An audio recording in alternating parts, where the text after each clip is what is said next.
guys, it's Sarge. How's it going? The purpose of this video is to tell you all about my doctor's appointment I had today and what's going on with that. So the first part of the news, which is great, if y'all remember my last video, I was a little distraught about my platelet numbers. I had dropped from 80,000 down to 36. Got results back, and this week I went from 36 up to 74, so yay, platelets are starting to move in the right direction. I had an appointment with my oncologist today, and he just said some very enlightening stuff that I wanted to share. So anyway, first of all, we got to the hospital, and I stopped by to see Nurse Linda. She is an oncology nurse who works with my oncologist, and I had stopped by to see her because she really helped me out. She's been amazing through all of my treatments. She's been someone that I can talk to if I have a concern about the way things are going or a symptom that I'm having. She's the first one there to recommend whether I go to the emergency room or to get an appointment set up. She's a very comforting soul, and I consider her a friend. She's just she takes away a lot of the fears that I have about things. And she helped me with this. When I panicked when my platelets dropped down to 36, she reached out to me and got my appointment moved up. The appointment I had today wasn't supposed to be until March 7th. She knows my anxiety. She knows my fears, and she took care of it for me. And I can't thank her enough for the comfort that she's been during this entire journey. She's an absolutely amazing woman, and I'm blessed to call her a friend. And Dr. B, who she works with, my oncologist, that's, first initial of his last name. So, also amazing. The first time I'd ever met him after I'd been diagnosed, the very first appointment I had with him, I felt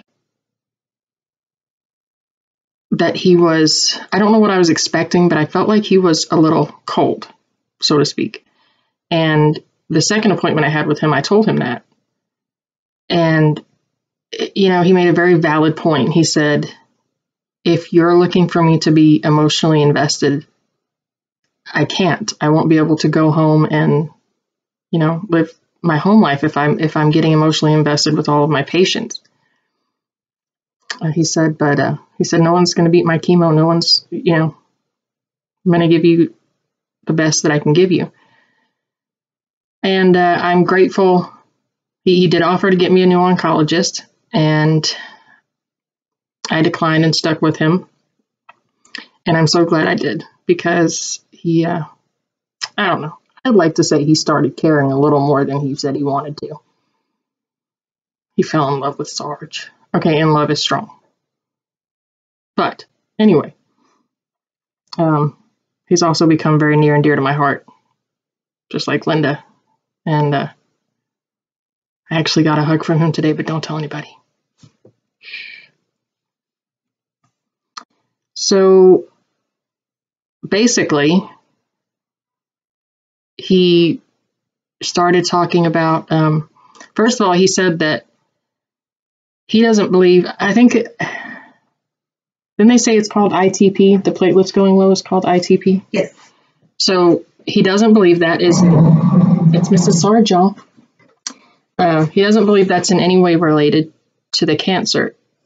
If y'all will remember, I was sick beforehand, kind of like cold flu type symptoms. And apparently what can happen is when your immune system goes to attacking what it believes the enemy is, it can sometimes confuse the platelets for that. And so it starts attacking them. And it's just a matter of taking the steroids or other treatments if it doesn't work until the body realizes that those are the platelets and they need to be there. So it doesn't appear to be related to the cancer. He is happy that the numbers have increased, but is concerned as to why they decreased when I was on all of the steroids. So we're just going to continue doing the labs every week and go from there. What he said that really hit home to me was, now keep in mind, I haven't seen him personally for over a year. And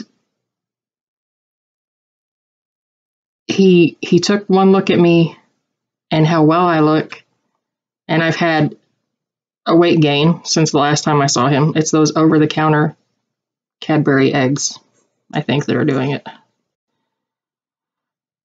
And his words to me were that I make him rethink his profession. And I was kind of thrown off by that. And, it was my decision to stop chemo about a year ago because my quality of life was not what I wanted it to be. If this is a terminal cancer, and it was still growing, mind you, with the chemo, the tumor, or not tumors, the spots that are on my lungs where the colon cancer had metastasized were getting bigger with the chemo. I was told it was aggressive. It was growing at a faster rate than anybody wanted to see. And I think it's fair to say that he was pretty amazed that I've stopped this. I decided to stop the treatment, and it's almost like the growth has slowed down, I want to say. I don't want to say that the chemo was in any way helping the cancer progress, but his own words were he feels like if he had kept giving me chemo, if I had said I wanted the chemo and I had kept taking it, that he doesn't think I'd be in as good a condition as I am now.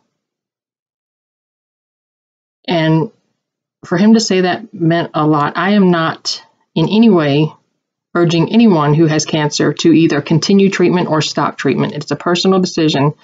It's a very, very personal decision. And it's important that your loved ones support whichever decision you make. I was extremely lucky. My wife told me from day one, whatever decision I made, she was going to support 110%, and she has done just that. She may have had thoughts in her mind,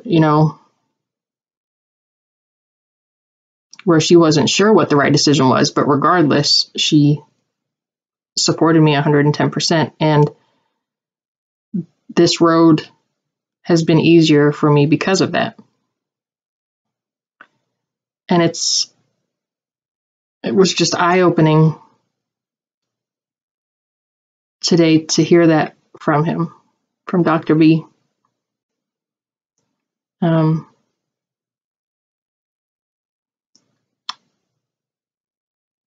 Everyone's just amazed. Or maybe, I don't know, amazed might be a strong word, but impressed that I'm in the condition I am. And I'm amazed, honestly, the condition I'm in. I didn't think I would be here now when I stopped the treatment. I was already planning on not being here. Not that I didn't want to be here, but I wanted to be realistic about it and prepare for what might come. So things are things are looking as good as they can possibly look. The platelets are going in the right direction. The cancer, the growth, it's still happening. The cancer is still growing, but at from what I'm understanding, a pretty impressively slow rate. So, yeah, it meant a lot to hear that from him. Like I told y'all, how we had our first couple of appointments. I'm glad that I stuck with him. I wouldn't want it any other way. I wouldn't want a different oncologist. Through this entire thing, and let me tell you this, if you or a loved one is fighting cancer, I firmly believe this. Your oncologist, all the surgeons that you have, all the doctors that you have, I don't care what department they're in, your oncologist is the one that's going to be honest with you. They're the one that's going to tell you how it is. I was lied to and deceived, in my own words, by a couple of different doctors. While I was in the hospital for 2 weeks, not this last day, this was a year ago, I had gotten a test result from a scan that I had that said there's a new spot on your lung. And I read that on the app for my doctor. And one of my doctors came in and I said, hey, what's this? What's going on? Oh, you don't need to worry about that. No, it's nothing. And so I kind of let it go. I had other things going on. I was in a bad way with my ostomy. I was very depressed. So I let that go. And there was another incident when it came to my lungs with a different doctor who could not even walk into the office and tell me what was going on. He didn't know how to, because it wasn't good news. It had spread to every lobe of my lung, which left me unable or uneligible, I guess, to have lung resection surgery, because it's now in every lobe and they can't just go cutting away all your lobes. You kind of need them. And he couldn't even walk in the room and tell me that. He didn't even come in the room until the door got opened by someone else, and he happened to be standing outside and was basically forced to talk to me. And he fed me a load of crap about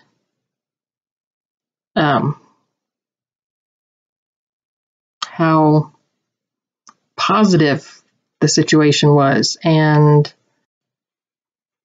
how this could all just disappear. And it wasn't, what he was telling me was not bless you, was not true. And Dr. B was honest with me about all of that. He never tried to sugarcoat anything, but at the same time, he wasn't negative about anything, if that makes sense. He was just honest and supportive. And the same with Linda. They never once fed me any kind of crap like these other doctors were doing. So I'm telling you, in my own opinion, if you're going through anything like this and you need honesty and directness, that's your doctor that you need to talk to. That's the one that you can count on. That's the one that's not going to lead you wrong. So yeah, the point of this video was really to update y'all on the platelets and to tell you about what Dr. B had told me today. Just know that if you're going through a journey similar to mine, your decision is the right decision. Not what the doctors tell you, not what your family members tell you. The right decision for you is the decision that you make. And I hope that each and every one of you are lucky enough to have the support system that I have and the loved ones to stand behind you no matter what your decision is. It has truly been a blessing to me. You know, if my wife had pushed me to keep going through chemo, who knows where I'd be now, but probably not as good as I am. So, and if you're the loved one of someone suffering from cancer, please support them, no matter what it is. You have a level of pain that is your own as a family member. I speak from experience from my mother having and passing from cancer. And like I said before, I thought I understood everything she was going through, physical, mental, emotional. And after she passed, I was diagnosed, and that was my first realization. The first person I spoke to was my mother and told her how sorry I was because I had no idea. I was trying to encourage her to go to a different hospital to see other doctors. And I wish I could take that back. I can't, but I've told her I'm sorry and that I wish I understood better than when I was telling her those things. As a family member, it may be hard for you to accept the decision that your loved one has made. But it is so important that they have your support. They're already worrying about cancer. They're worrying about dying. They're worrying about being sick. What they don't need on top of that is whether or not they're letting you down. It's a huge burden to carry. It's a huge weight. And that person has enough to deal with. They really do. So, if you are struggling with cancer, or if you are the loved one of someone struggling with cancer, please feel free to use my email. It's on, I don't think it's on my banner. It's in my information. You'll find my email. Reach out to me if you need to. I'll offer you the best advice I can. I don't know how good it'll be, but I'll try. And I guess that's really it for this video. Ultimately, all good news, positive video. Very happy with the, oh, except for the part where they want to take out my port.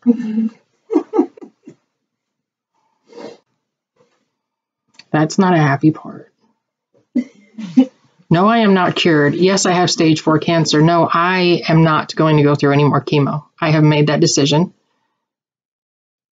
If you don't agree with it, I ask that you not leave comments derogatory about it. As I've said, you know, my decision is my decision, and it's best for me. And basically, a port, you're supposed to get fleshed every couple months to make sure that nothing gets in it. Mine hasn't been touched for, you know, like a year. And when Nurse Linda saw me today and she said, "Have I been getting my port flushed?" And I was like, "No." And I swear I felt like a child that had just had some candy slapped out of their hand. You better tell Dr. B that when you go over there and see him. You better let him know. And I was like, "But Linda." And she said, "But nothing." And I'm just kidding, y'all. She's the sweetest lady. But yeah, so looking at getting scheduled for that. What's holding it up is Dr. B knows my anxiety.